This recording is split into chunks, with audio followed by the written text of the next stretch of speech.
Hello, ladies and gentlemen. My name is William Bell, and I am one of the co-founders of Bellpeppers Sports. This is my our first video, so this is just more of an introduction of who I am and what this channel will be about.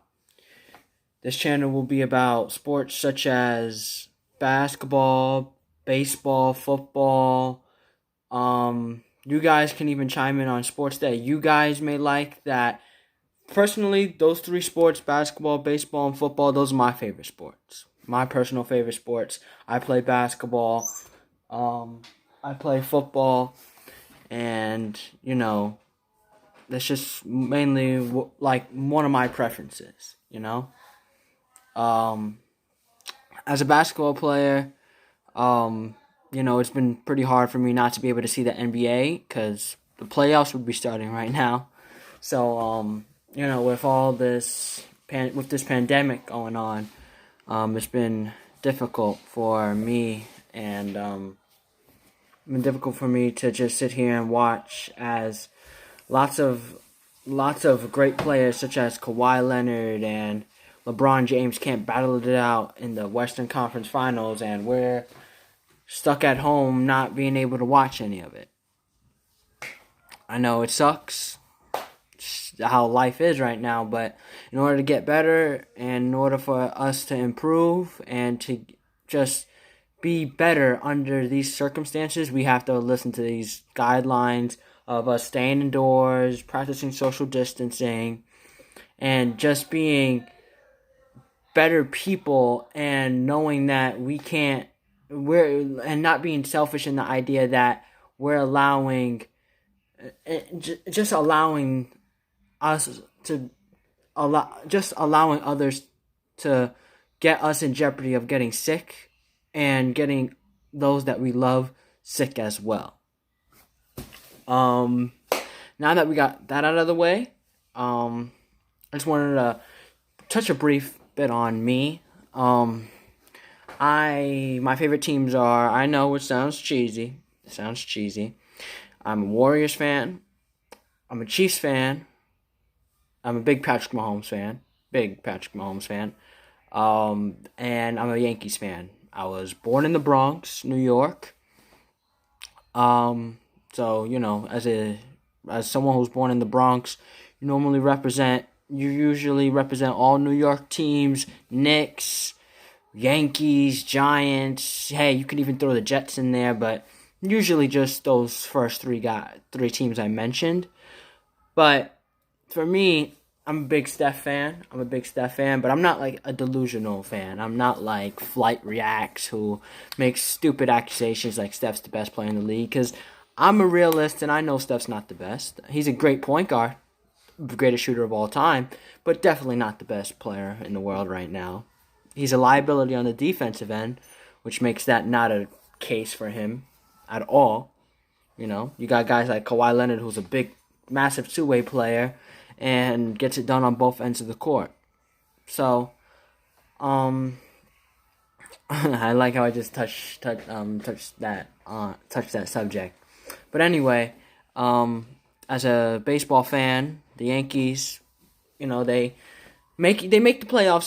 They make the playoffs consistently. They usually have winning seasons, and this season was supposed to be our year to win the World Series. We got the man who got robbed of the Cy Young, Garrett Cole, the main man.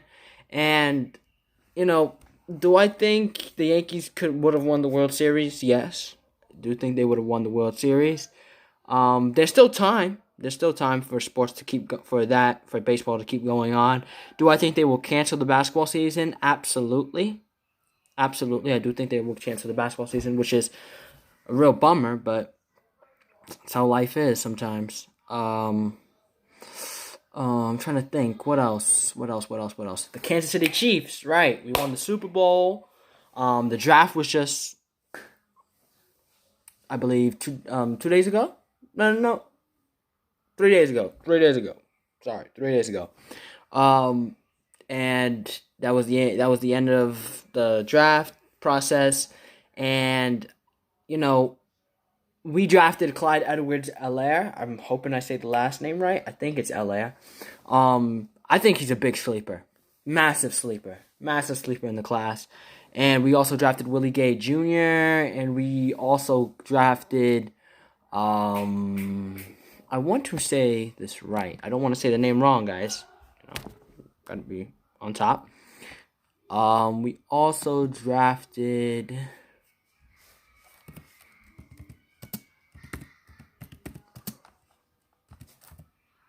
Don't want to get these names wrong now.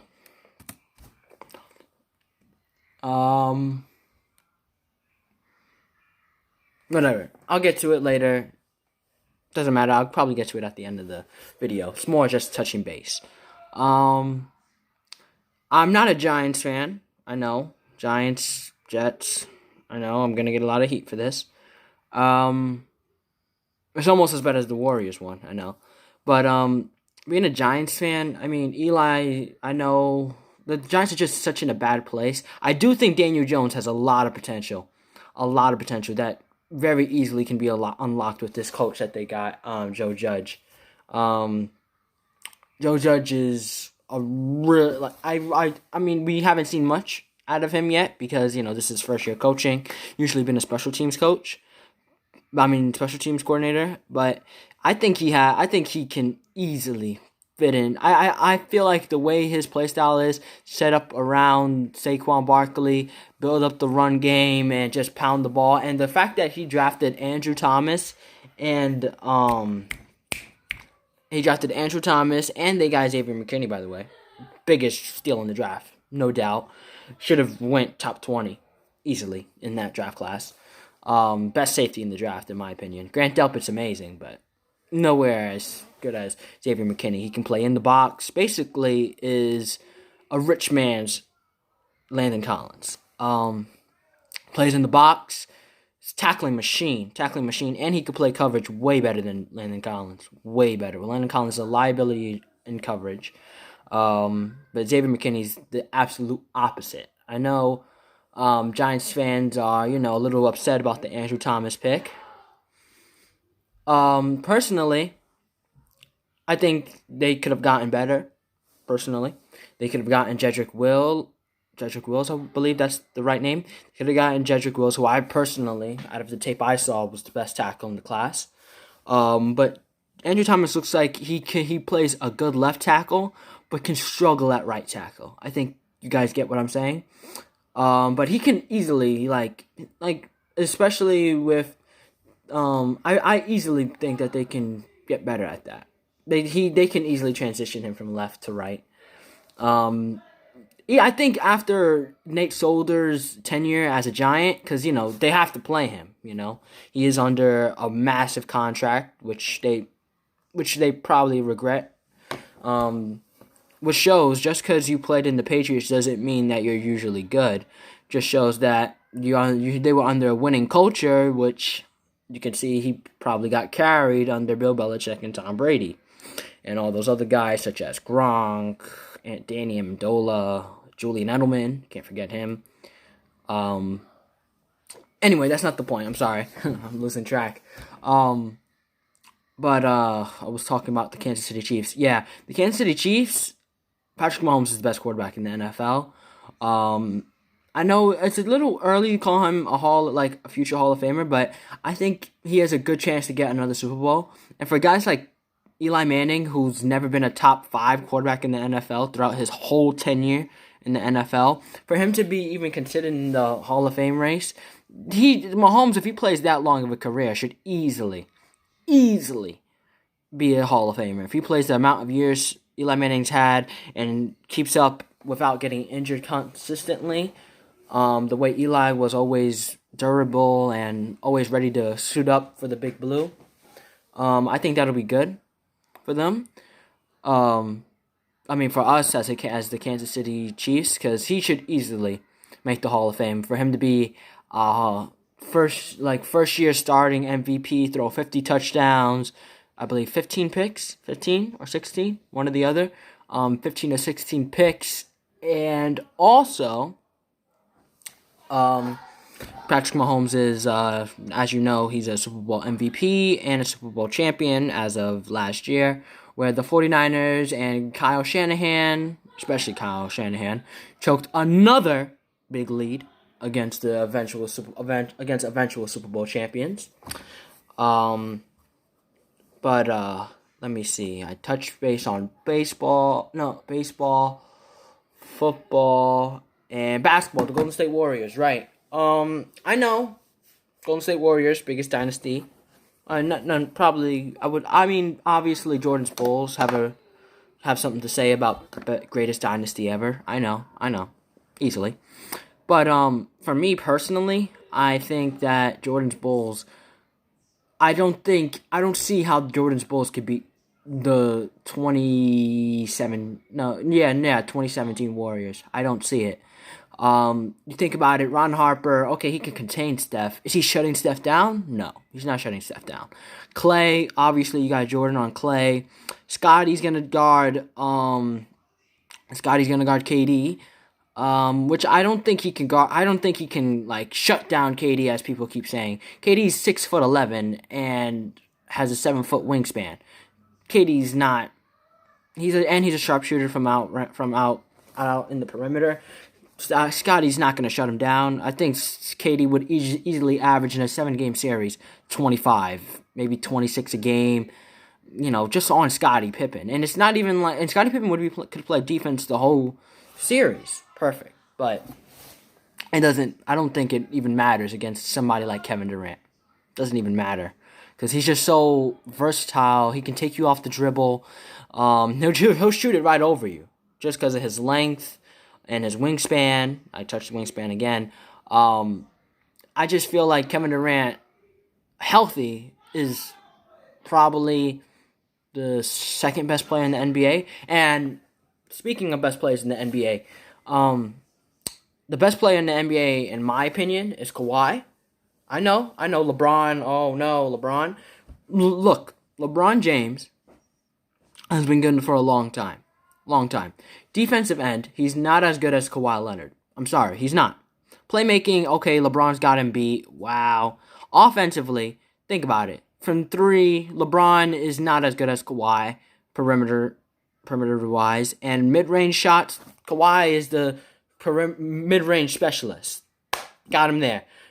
You could say inside the paint, LeBron, obviously one of the strongest players in the NFL. I mean, not NFL. Whoa. NBA. One of the strongest players in the NBA. I mean, arguably, Giannis, I would probably give that to Giannis. Maybe Zion. But LeBron, he just uses his strength to such an advantage that it's almost impossible to guard him. Once he gets past you and he gets to the middle of the floor, it's almost impossible just coast to coast guarding LeBron. That's why I think Kawhi's better because if you think about it, first game in the NBA season that's been shut down, Kawhi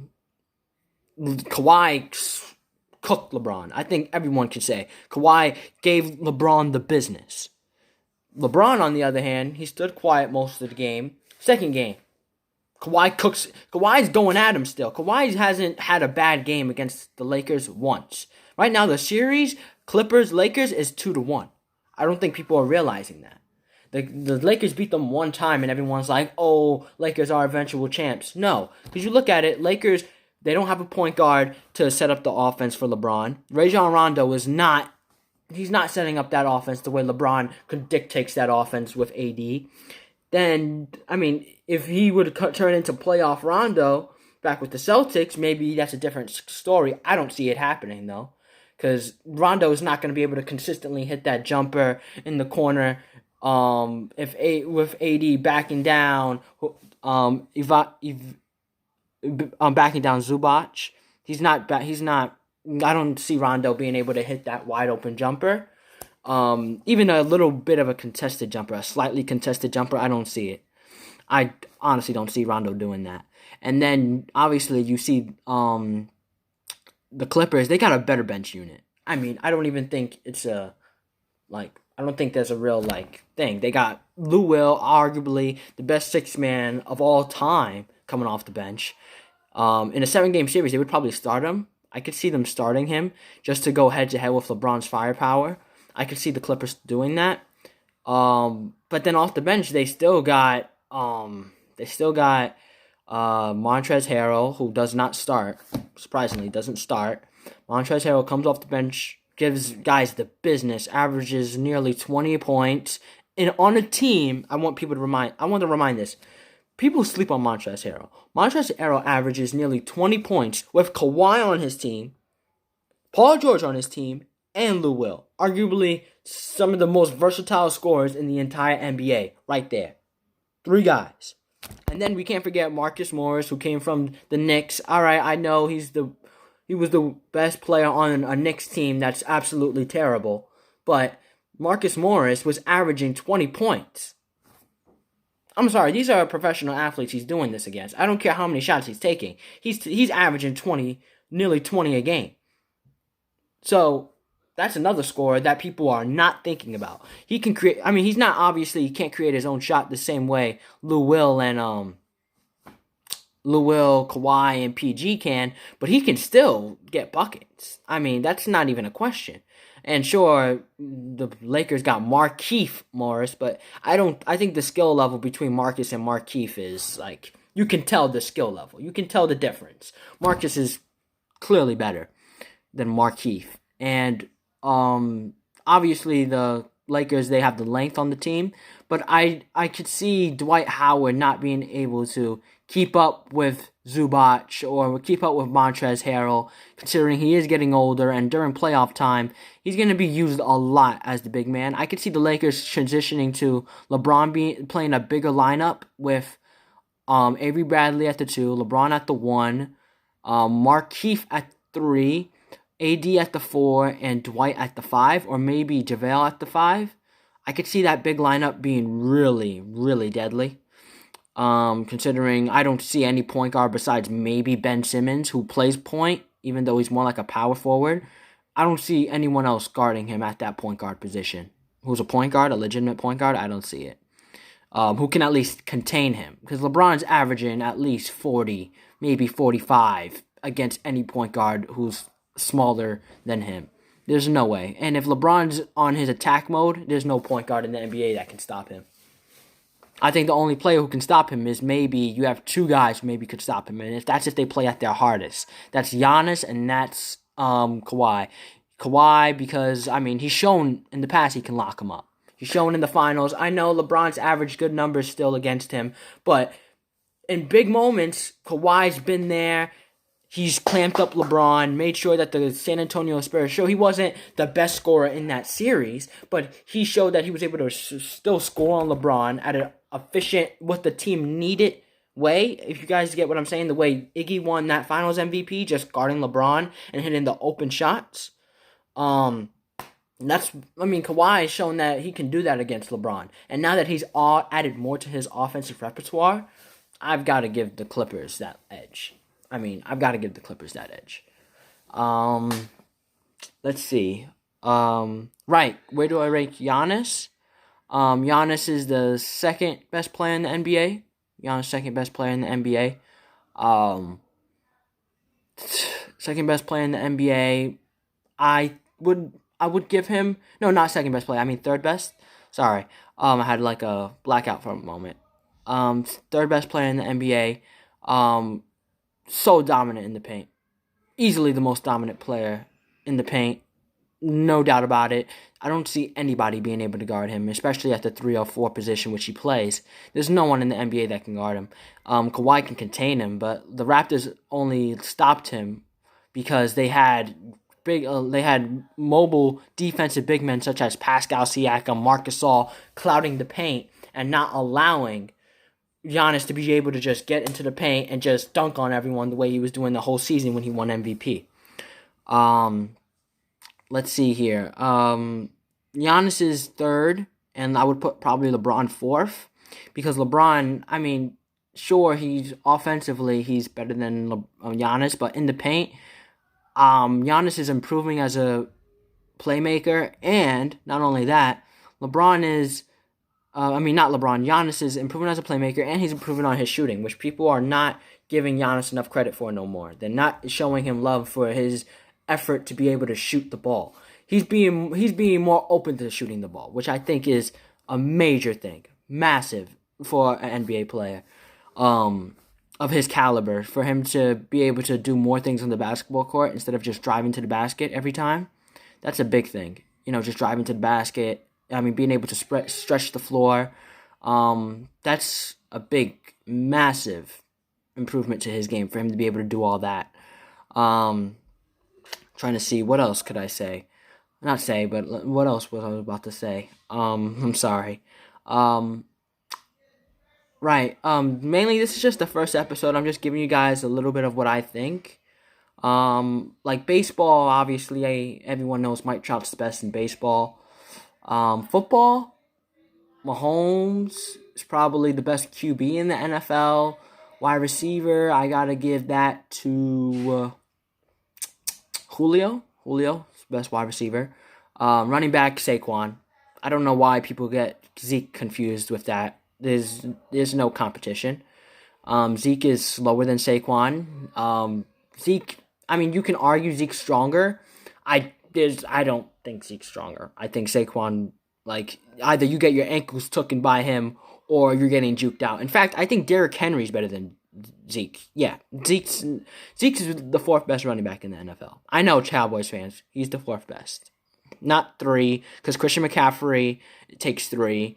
And no, he takes two, and then I would put Derrick Henry 3. Yeah, because Christian McCaffrey, I can't deny the season he had. Christian McCaffrey had an amazing season. A season that many running backs can only dream of having. And I know you could say the stats that Saquon's not putting up, that Saquon didn't put up. First of all, last season, Saquon missed, I believe, 2-3 games the whole season. He's not going to put up Christian McCaffrey numbers in those 2-3 games that he's missing. And I want Cowboys fans to think about this.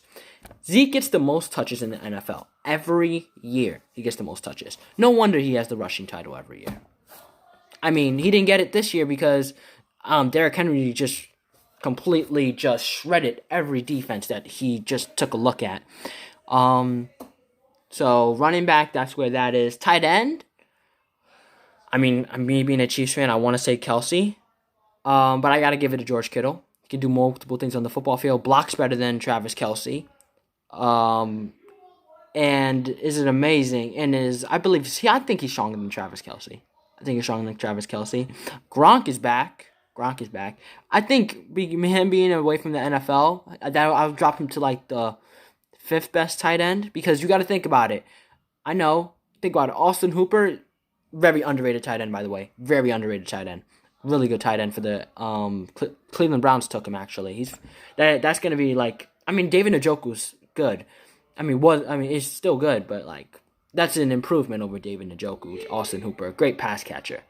And then you got Mark Andrews. Mark Andrews from the Baltimore Ravens. He had a phenomenal season. People don't even speak about him. People just keep talking about Lamar Jackson and just him carrying that offense. First of all, utilizing the tight ends the way he did is so amazing. Not utilizing the tight ends the way he did, but the tight end to be able to win his matchups and be able to allow Lamar to get those yardage and create and get open for Lamar in order for the Ravens to be a dominant offense, in the way that you had to focus on Mark Ingram, then you got to focus on the tight ends, Nick Boyle, Mark Andrews, then you got to focus on Lamar Jackson scrambling with the ball, who's basically Mike Vick 2.0.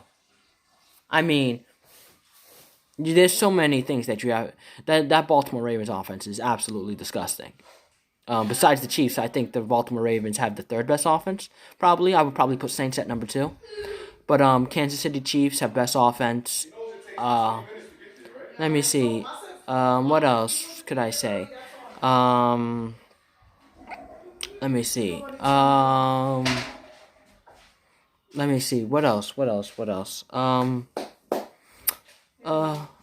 Let me see. I talked about tight ends and offensive line altogether. I'm not going to go over every offensive line position. I'm just going to go best offensive line.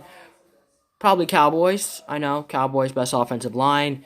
Carson Wentz. I think that Eagles' offensive line is actually deteriorating. I don't think they're as good as we keep presuming them to be. Patriots have second best offensive line. That offensive line does not get the credit it deserves. First of all, the only reason why Tom Brady was even getting hit last season was because David Andrews was hurt. So many guys on that offensive line were hurt. They were not a consistent offensive line the way they've been throughout all those years. Bill Belichick deserves a lot of credit for keeping Tom Brady safe and allowing him to have 50 years in that pocket to throw to Julian Edelman, Danny Amendola, Rob Gronkowski, just throwing down the field. That's why people don't understand. That's why the Buccaneers drafted Tristan Wirfs. They know they have to build an offensive line in order for Tom Brady to throw to the massive weapons he has, such as Chris Godwin, Mike Evans. If that offensive line for the Tampa Bay Buccaneers can be even close to the New England Patriots, that team is disgusting. That team will be absolutely disgusting. That team will easily make the Super Bowl. Considering how clutch Tom Brady is, I mean, Tom Brady's the clutchest quarterback. If I could put the ball in two guys' hands, if I had to pick between, there's two guys I would put the ball in their hands for the final seconds, final 2 minutes. Patrick Mahomes and Tom Brady, only two guys, and maybe Aaron Rodgers third, maybe, because Aaron Rodgers is Aaron Rodgers is you could see the skill level going downwards, but he's still easily top 5 quarterback in the NFL. And I think Carson Wentz is overrated. I'm sorry. I know that came out of the blue, but Carson Wentz is overrated. I'm sorry. He can't stay healthy.